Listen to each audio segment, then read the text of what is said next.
好歡迎大家嚟到呢一個裝修級呢個 channel。呢個 channel 咧，可能今日係第一集，亦都可能係唯一一集，亦都係最後一集嘅。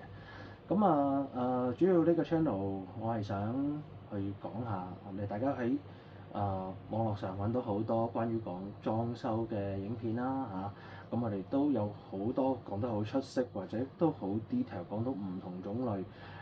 例如佢個做法啊，點解要咁做啊，等等嘅影片嘅。但係我又發覺好似有一啲地方咧，可能呢啲影片上面冇提及啦，或者冇補充到啦。咁我嘗試下以另外一個角度，或者另外一個觀點咁去講解下呢啲可能大家比較少知啲，或者知咗但係了解唔係好多嘅咁嘅 topic 啦。咁至於 topic 就第日慢慢如果有機會嘅，咁我慢慢再去發展落去。所以我選擇會用一部 pad 去畫一個 diagram 去解釋呢一刻裏邊大家個角色人物啦，佢哋有之間嘅關係同埋個流程嘅。咁因為今日我哋假設而家講緊呢個 project 咧係一個新嘅樓盤啦，或者個屋苑啦咁佢要去起啊嘛。OK， 咁中間發生中間牽涉嘅人物啦，會有乜嘢咧？流程會係點咧？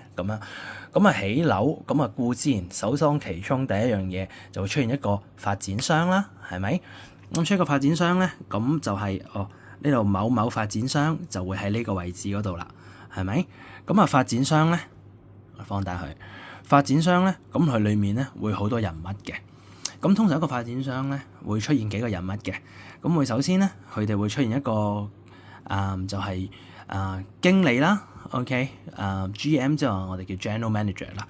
咁佢又會負責統籌成個項目，包括進度啦、時間啦、錢啦、quality 啦等等。總之有乜嘢咧揾佢就啱噶啦。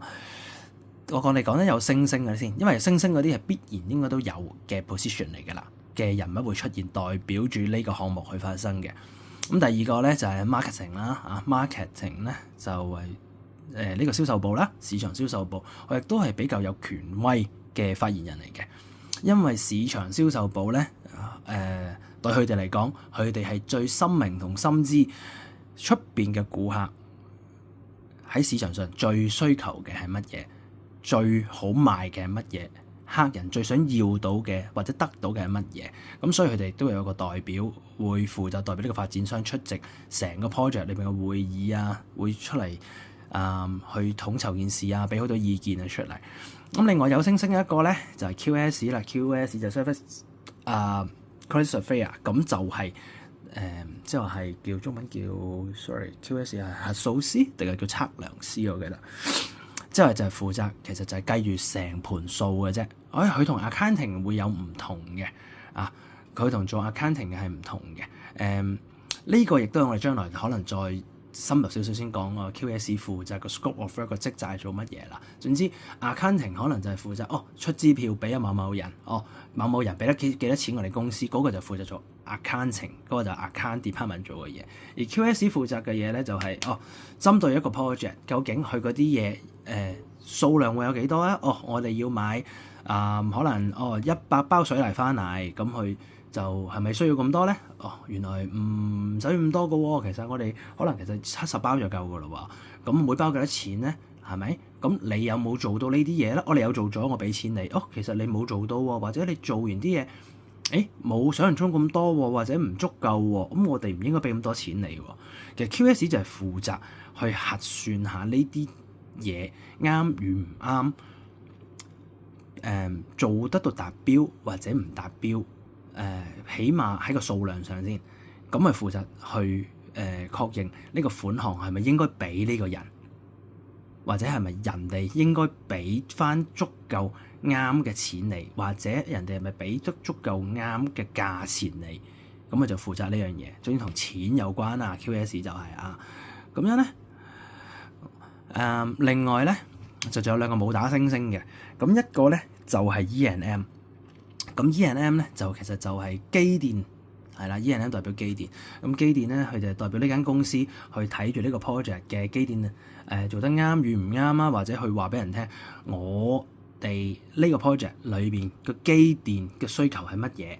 點啊？譬如我哋呢個機電嘅需求，我哋係想要有達到某個指標嘅能源效益嘅，我哋要攞 BREEAM Plus 嘅，點，佢要將好多需求講出嚟，等其他人知道點樣去幫佢做。OK， 咁另外一個啦，就 AP 啦，就可能有啲公司裏邊佢有in-house 嘅內部 department， 即係話代表佢哋都係建築師咁解啊。OK， 咁唔係間公司喺 project 裏邊都會派出呢兩個position 出去負責呢啲 project 嘅，可能有啲公司係冇嘅，淨係最主要我擺一個 manager 出嚟，跟住有 QS 喺度。OK， 負責錢銀嘅同埋我會加埋 marketing 嘅同事來參與嘅啫，視乎嗰個 project 嘅規模啦，視乎嗰間公司裏邊有冇呢兩個 position 嘅人喺 in-house 裏邊啦，咁樣。咁亦都我哋而家講緊嘅，亦都係最主要係講緊係普遍嚟講啦一個general 啲嘅情況啦亦都有好多特別嘅 case 咧我哋要即係冇計算在內嘅。唔可以，因為啲 case 太特別啦，你一次過唔可以涵蓋晒好多好複雜嘅嘢，係咪？咁我哋只可以講最 general 嗰一 part， 一個 general 嘅 project 咁去講下先。OK， 咁我哋再睇睇，咁喺業主下邊咧係有啲咩人啦？咁業主下邊咧嗱，總之紅色線大落嘅咧，其實佢哋全部都係 under 呢個業主嘅。佢哋之間嘅關係係咩咧？佢哋之間係一個合約嘅關係，即係話業主，我揾你嚟幫我做嘢，我揾你嚟幫我做嘢，我揾你嚟幫我做嘢，咁我梗係要俾錢你啦。咁呢個咧，其實佢哋全部都係 direct contract 嚟嘅。喺個概念上咧，即係話其實佢哋全部咧都係咁高咁大嘅，因為佢哋直接簽份合約係同業主簽。OK， 咁啊即係話你同我有咩關係啊？你同業主冇啊，我咪同佢好似朋友關係咁樣咯。呢個又話我同佢係朋友關係咯。咁所以全部大家都係咁高咁大嘅，因為佢哋大家都係 direct contract 同呢個業主去簽合約嘅。OK， 所以佢哋係全部處於同一個 level。咁裏邊涉及有啲咩人咧？OK， 咁我呢度又嚟講講。咁排名不分先後啦嚇，咁但係我會選擇由呢度開始講起先嘅。呢個就係一個比較最 core 嘅核心啦就係建築師樓啦嚇。咁顧名思義，建築師樓就係大家成日所講嘅建築師，亦都所謂叫則師。喺香港裏面咧，其實正式嚟講咧，建築師樓裏邊做嘢嘅人咧，我哋先叫則師嘅。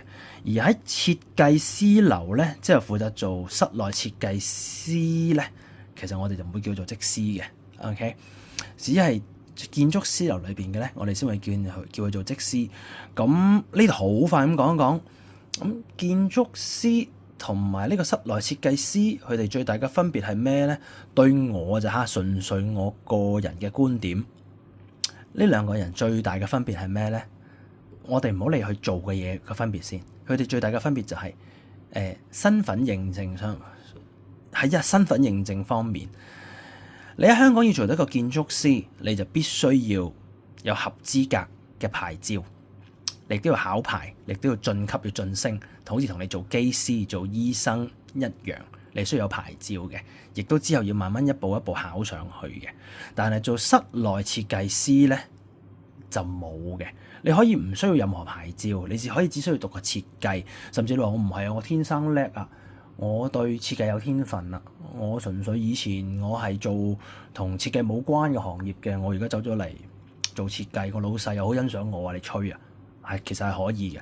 所以佢哋最大嘅分別就係一個係有資格嘅認證，佢哋有牌，而室內設計師咧係冇嘅。OK， 咁我哋又翻嚟，首先講咗呢一個建築師先。OK。咁建築師樓裏邊有建築師啦，業主就揾咗佢。咁建築師樓做咩咧？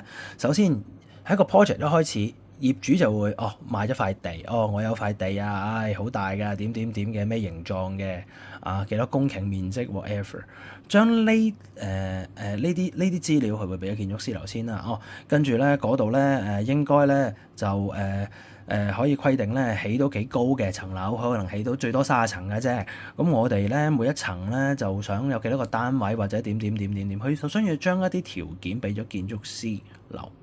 咁建築師樓咧其實就最緊要就會開始幫佢哋業主做一個空間嘅規劃。得喎。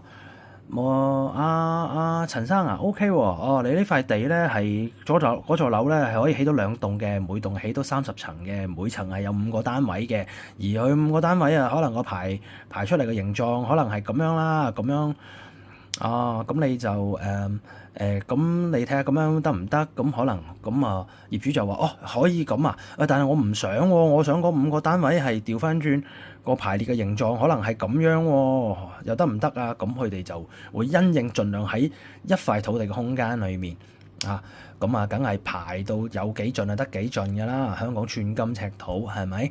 咁所以建築師首先最緊要做一個空間規劃，盡量將個地方用盡每一寸嘅空間幫呢個發展商去規劃好，佢可以最多用到幾多地方先 OK 然後咧外形顏色座樓係點我哋中意都係用呢個 early tone 嘅顏色做外牆嘅，做主題嘅，咁點，咁呢啲都係建築師樓要去諗嘅。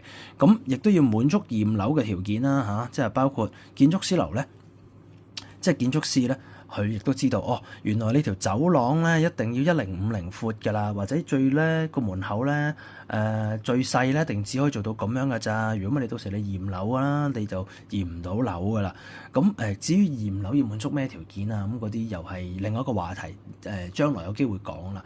咁起碼建築師係要知道有啲咩特定嘅條件最少要滿足到先可以符合到要驗到樓呢個要求。咁因為你一座樓如果驗唔到樓咧，攞唔到大家所謂嘅滿意紙，即係亦都係應該咁講係 BA14 嘅話，呢個表格嘅話咧，其實呢座樓係賣唔到嘅。OK，咁而建築師咧，亦都最緊要亦都確保一樣嘢啦，梗係確保呢個成個 project 嘅進度啦，同埋係合規格嘅施工啦，例如用嘅材料合規格啦，冇偷工減料啦，OK， 做個成個 project 啦，如期進行啦，即係譬如個 project 本身我哋預呢個36個月嘅啫，啱好3年嘅啫，喂，超都係超多少少嘅啫喎，你唔好同我做咗4年5年出嚟喎，咁樣，咁中間究竟有邊啲人偷懶啦，或者有啲咩問題出現，會導致咗成個 project 延誤咗咧，或者會遲咗咧，咁中間要點去解決咧？呢個亦都係一個建築師佢個 scope of work 嚟嘅，即係講到尾，佢收咗業主錢，以佢個角色，佢就要盡量確保呢個 project 包生仔。OK， 咁所以開會嗰陣咧，建築師啦 ，OK 就一定係坐大位㗎啦。咁通常啦我哋開會即係譬如啦開呢個業主大會啦，咁一張長台。坐最頭呢個咧，有時都唔係業主嚟嘅，係建築師最大嗰個，因為佢可能要負責 chair 個會咁當然有時佢都會俾靚 chair 嘅，佢坐呢度啫，條靚咪坐呢度咯，條靚講嘢，再 chair 個會咁呢個咪喺度聽咯。咁業主嗰啲先全部坐前邊啦如此類推啦，越後嗰啲就梗係越少人物啦咁樣。OK， 呢個題外話。咁建築師啦。亦都會涉及到好多比較多嘅公共空間嘅設計啦，例如公共空間就係啲咩咧？即係譬如你座樓嘅電梯大堂啦，你喺樓下一入門口個電梯大堂啦，每一層樓都有個電梯大堂噶嘛，係咪？後樓梯啦，甚至你一個屋苑嘅話，裏邊有會所啦，甚至你個屋苑裏邊係有花園啦。OK， 你屋苑裏邊都有自己嘅行車嘅車路噶嘛，俾啲車行入停車場啊嘛，係咪？咁嗰啲車路啦，甚至停車場裏面啦，呢啲就係叫公共空間，咁咧都會擺咗落去建築師嗰度負責設計嘅。咁當然啦，仲有呢啲就係材料嘅審批啦，咁材料審批裏邊就通常佢哋就會一份叫 material schedule 嘅嘢啦，呢啲又係可以將來去再講啊，呢啲都因為一講都可以講得比較多嘅。咁啊，圖紙嘅審批啦嚇，咁啊圖紙嘅審批佢係負責審同批，OK 嗱，當然建築師亦都會畫一大紮圖紙出嚟，包括座樓係咩形狀啦、點起啦、有幾多層啦、裏邊嘅空間係點啦，呢啲圖紙係會出嘅。出完之後咧，就會交俾唔同嘅另外嘅項目嘅負責人啦，即係我哋一陣間會講到嘅呢一堆人啦，去執行啦。咁呢一堆人亦都會將啲圖紙反映翻嚟，做到啊，做唔到啊，要改大啊，定係縮細啊，定係有啲咩問題佢哋重疊咗，所以我哋要咁改咁改。所以佢哋會將啲圖紙有時會改啦，或者提供一個意見出嚟啦，跟住再翻去俾呢個建築師。咁所以建築師就要再審批翻啲新嘅圖紙啦，就係咁解。OK。跟住我哋向右睇啦，咁啊又會出現一個叫工程師啊，唔好意思，應該準確啲嚟講係叫結構工程師啊。OK，RCE 結構工程師，你要記住佢哋呢啲全部都係顧問嚟嘅啊，即係齋講啊唔使做咁解嗰啲就叫顧問。OK，咁啊結構工程師咧，其實咧就係最緊要咩咧？佢其中一個職責就係配合呢個建築師啦嘅設計啦，因為其實建築師你要記住。佢就係識負責空間規劃嘅啫，即係話座樓起幾大幾細，點樣先可以用盡塊地啊？咁啊點起先靚啊？或者佢大約可以起到咩形狀啊出嚟？但係至於譬如建築師話我想起座樓係三角形嘅 ，OK，咁但係實際起唔起到咧？如果起到嘅話，裏邊需要幾多條橫梁啊？或者需要幾多條柱去支撐咧？呢啲嘢其實呢啲就需要要靠呢個結構工程師去計算同埋去設計啦。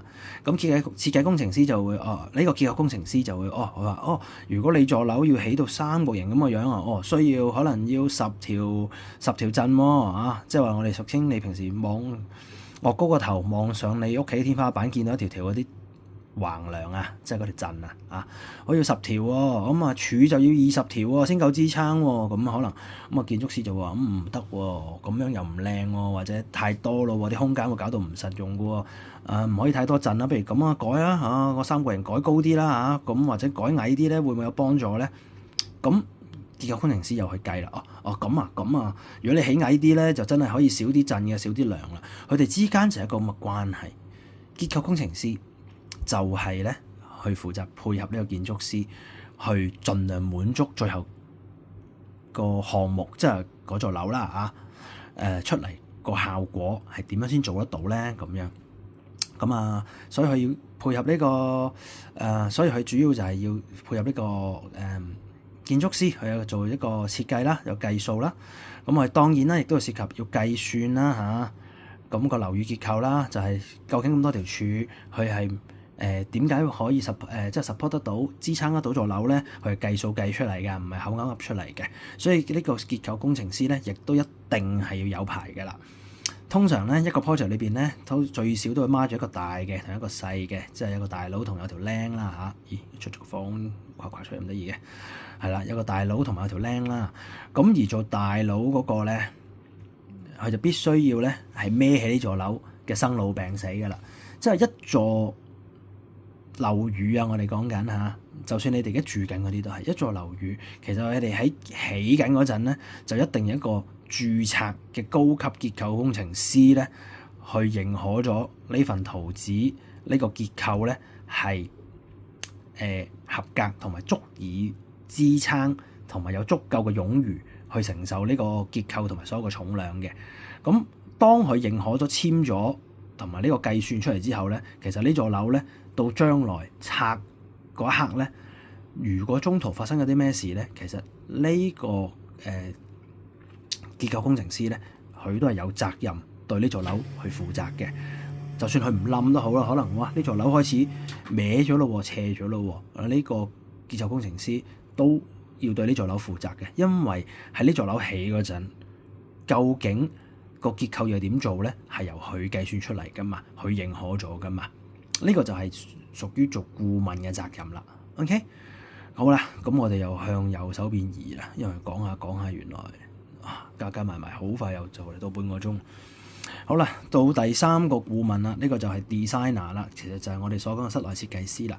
咁啊，室內設計師咧，咁啊主要就負責室內啦，OK， 室內嘅設計。咁室內嘅設計包括咩咧？譬如一座樓嚟計啦，你間屋裏邊啦，個牆身啦、地下啦，好 OK。咁啊，譬如呢個房間裏邊啦、洗手間啦、廚房咧，呢啲咧嘅設計咧就歸納翻落去室內設計師嗰度。咁頭先講過啦，其實建築師咧都有設計要做嘅，咁但係主要去做嘅就比較係公共空間嘅設計多嘛，而室內設計師咧就主要做翻咧間屋啦、間房裏面嘅設計。咁其實好難一概而定嘅，我哋而家都係講緊普遍嚟講啫，普遍嚟講啫。譬如頭先講緊，哇，一個屋苑裏邊可能係有會所嘅，咁究竟個會所係由建築師去設計啊，定係由室內設計師去設計咧？呢樣嘢講唔定，視乎嗰次個業主佢自己心意裏邊係揾佢設計啊，定係揾佢設計。咁係揾邊個人設計咧？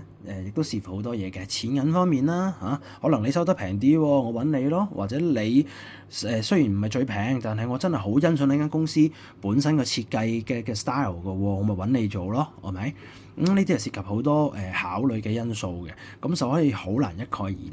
咁但係起碼基本上有兩樣嘢，就係主要公共空間就歸納咗係由呢個建築師樓，即係話建築師啦去設計嘅呢個公共空間，亦都因為公共空間裏邊涉及嘅條例比較多啦，OK， 消防條例啦或者傷殘條例啦等等比較多啦，所以由建築師去設計會比較好。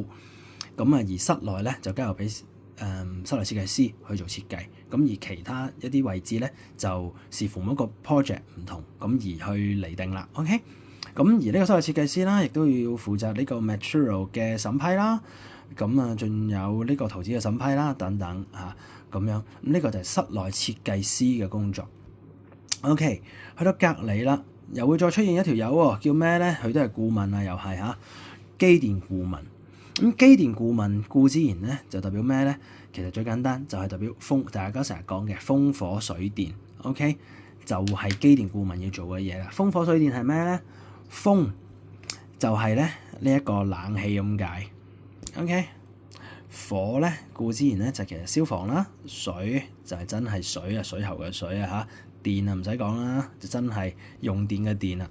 咁所以其實風火水電咧就係機電顧問要負責嘅嘢齋講嘅就佢都係咁咧。齋講嘅意思就係佢要設計啦、計算啦啲冷氣嘅電力啦、消防啦、佢哋嘅線路。OK， 線路即係包括你啲消防你啲水管你啲線由邊度嚟㗎？由機房嚟由泵房嚟究竟佢哋啲線路會唔會重疊咧？係咪？一座大廈其實裏面涉及到其實都有幾多嘅電線同喉管嘅包括冷氣。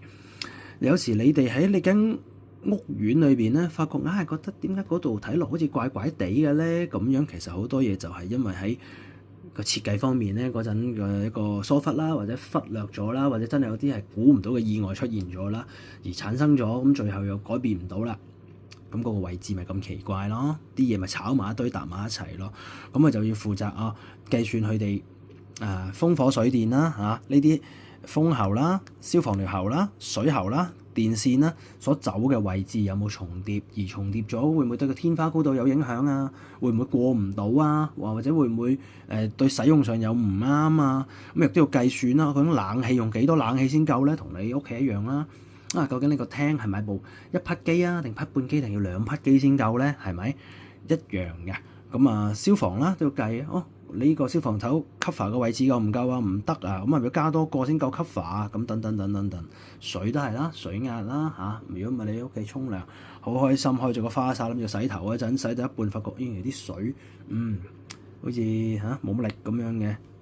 咁電力都係啦究竟夠唔夠電用咧？你間屋點咧？就係顧問佢要嘅職責嚟嘅。OK， 咁又到右手邊啦。你又發覺呢兩個仁兄咧位置比較低級啲，佢哋屬於2號嘅啫。呢兩個咧就屬於係叫執行部執行部就係點解咧？就係因為呢個就係裝呢個就係建築承建商啊，即係就講到尾就係起樓嗰個。OK， 講到尾佢就係要跟住前邊呢紮顧問啊嚇，包括頭先第一個建築師啊 ，OK， 加呢個結構工程師，加呢個室內設計師，再加呢一個機電顧問等等，所提出嘅要求咧，佢就要跟住呢啲圖紙啦、要求啦去施工啦，即係話就係你地盤裏面啊嗰個啦。咁你呢啲建築承建商咧就即係釘板、紮鐵、落石屎，大家成日都聽㗎啦。佢哋負責要做呢啲嘢啊，佢哋要確保呢一個做嘢係跟圖紙做啦。OK， 尺寸係一樣啦，用嘅材料、施工嘅材料啦，個質量係設計係你呢個建築師指定嘅材料啦，或者呢個機電顧問所指定嘅材料啦嚇。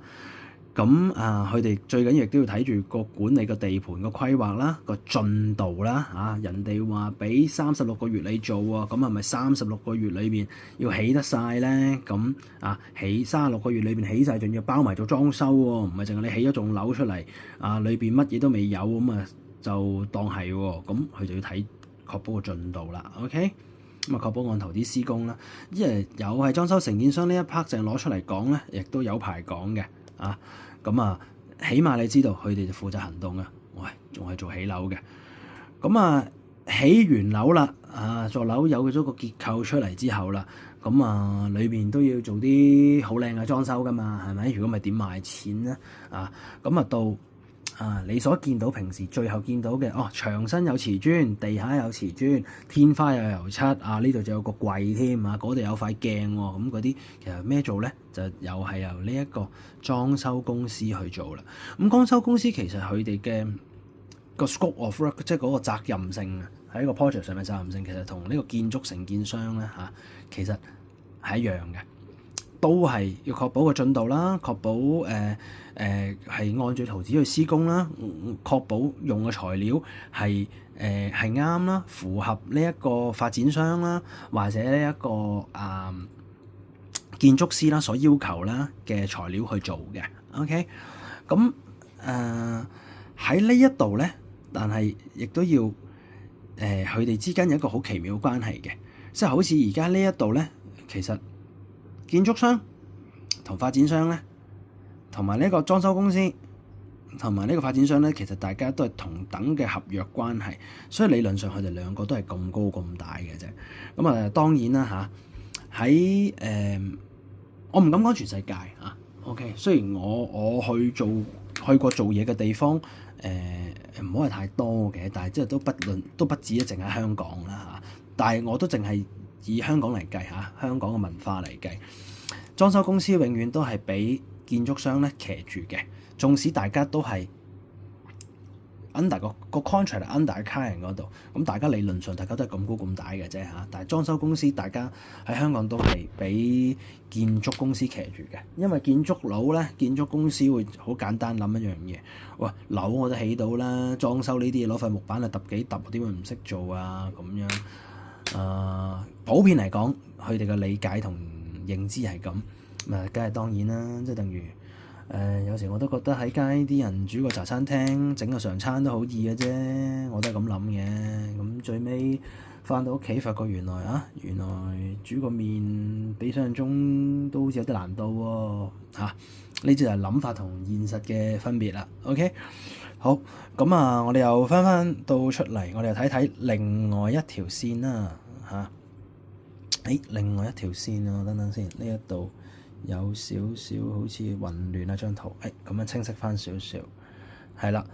另外呢一條線咧，呢一度咧，我哋講埋最後另外一個，頭先我哋特登冇講到嘅，就係測量師呢個位置，測量師都係 QS， 但係一間獨立嘅 QS 公司，咁呢個發展商啦、client 啦通常都會獨立揾咗間 QS 出嚟，咁樣咧就去負責呢一個項目裏邊嘅錢例如咩咧？測量師裏邊要出標書需要出 tender 裏邊就涵蓋咗呢個 project 裏邊總共要做幾多嘢，咁總共要做幾多嘢，即係總共所產生大約有幾多錢啊？咁呢個就要由測量師去計出嚟啦。咁測量師咧，首先咧就會同呢個發展商啦，同埋建築師樓啦，呢三方啦，加埋可能仲有頭先機電顧問咧，咁大家去傾啊。咁就係講出大家嘅要求，咁佢就會收集晒所有資料。哦，原來建築師話要咁同咁，即係話有幾多樣嘢要做，就會出咗份標書。咁出咗份標書之後咧，佢就會估價啦。哦，裏邊原來有10樣嘢做，呢10樣嘢大約係乜嚟嘅？大約係幾多錢啊？咁你嗰個 client 心中先會有數。哦，原來我做呢個 project 大約原來要使10億嘅，哇！定係原來要使20億嘅，我定係要使幾多錢咧？咁先有個數噶嘛。咁而測量師出咗呢個 tender 之後咧，亦都會分派俾頭先我所講嘅建築承建商啦，或者裝修公司啦，去先有得報價啊嘛。咁呢啲裝修承建商或者係建築承建商啦，咁就會攞住呢份標書就報價啦。哦，你要做100隻門啊嚇，咁我每隻就幾錢啦嚇。咁嗰間又報價，哦，你要做100隻門啊，我有幾錢啦嚇，做油漆又幾錢啦。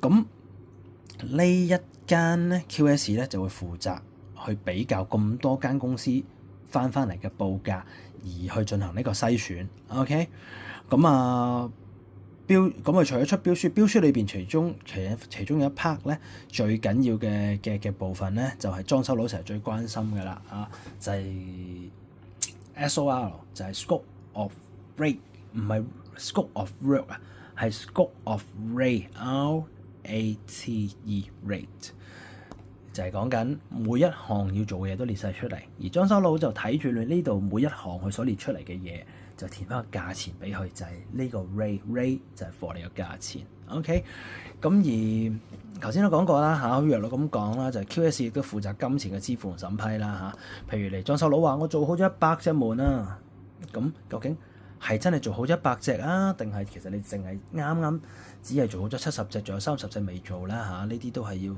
測量師去負責去監管啊，咁去審批嘅。哦，原來你做得70隻啫喎，我就俾唔到100隻嘅價錢你啦。呢個月我出糧只係出到70隻嘅價錢俾你嘅啫，咁樣咁呢個亦都係測量師要去做嘅嘢。咁呢度亦都係啦，即係測量師要講嘅嘢可能都會比較多。咁留翻將來，如果大家真係有興趣嘅話，先再開一個 topics 落去，再講 QS 呢一部分啦。好，咁頭先就已經略略講解咗呢一行人佢哋之間佢哋嘅關係啦嗱，首先 QS 都係顧問啦，建築師都係顧問啦，結構工程師都係顧問啦 ，designer 室內設計師都係顧問。機電顧問一定係顧問啦而建築承建商咧、裝修公司啦呢啲就係負責做 operation 行動組嚟㗎咁我哋再睇睇橙色呢條線呢條線先咁睇藍色先啦。藍色呢條線咧代表咧佢哋之間嘅彼此嘅關係。咁顧問啦就係呢個。建築師咧同 QS 咧關係非常之緊密嘅，因為建築師會永遠去催其他人做嘢，譬如會催呢個建築承建商啦，喂，你起樓點解啲釘板紮鐵落石屎進度咁慢啊？咁呢個就會話，因為我啲錢未收到啊，咁所以咧建築師咧會問，喂，佢話未收到錢喎，阿測量師你係咪俾咗錢去㗎啦？定係未俾錢啊？定係點啊？因為咩原因啊？咁測量師就講。哦，唔係啊，我因為咩俾咗錢㗎啦？唔係啊，因為有啲乜嘢，所以啲錢未俾得，要過多2個禮拜先批得到咁。咁所以其實呢個建築師同埋測量師佢哋之間其實個溝通係好緊密嘅，因為好多嘢要實行之前咧，又好現實嘅就係你錢銀要到位啊嘛。雖然香港大部分呢啲 project 都行緊 progress payment 嘅，咁 progress payment 最簡單一句講到尾就係、其實未見官先打30大板，就係、其實每一個裝修公司或者建築承建商其實有時係收唔到訂嘅，你要先做嘢，你做咗幾多嘢，然後再報上去，我做咗10隻啦，人哋先會俾翻10隻或者10樣嘢嘅價錢你係喺你做好之前咧。你係唔會收到訂金嘅啊。呢個就再講。咁但係佢哋之間嘅溝通咧啊係好緊密嘅。OK。咁啊，而裏邊有啲嘢修改，譬如哇，我哋而家建築師話，喂，我哋發覺而家要做多20隻門喎，我哋究竟有冇夠唔夠錢㗎？定係仲有幾多 budget 啊？定係點啊？咁呢啲建築師其實都要同測量師去傾，因為測量師係負責管咗成個 project 嘅錢有幾多與少，同埋個流動有幾多啦，個資金嚇，咁就 QS 呢個。去負責嘅。咁當然啦，佢批完之後咧，覺得呢啲錢係應該要俾啦嘅情況之下，佢都要同個 client 講翻，由 client 嘅嗰邊嘅 accounting 咧去出支票嘅，過數俾可能係建築承建商啊呢啲咁嘅人啊，或者裝修公司啊呢啲咁嘅人。OK， 咁講咗佢哋兩個關係咧，就向呢邊右手邊咁講啦，比較簡單啦。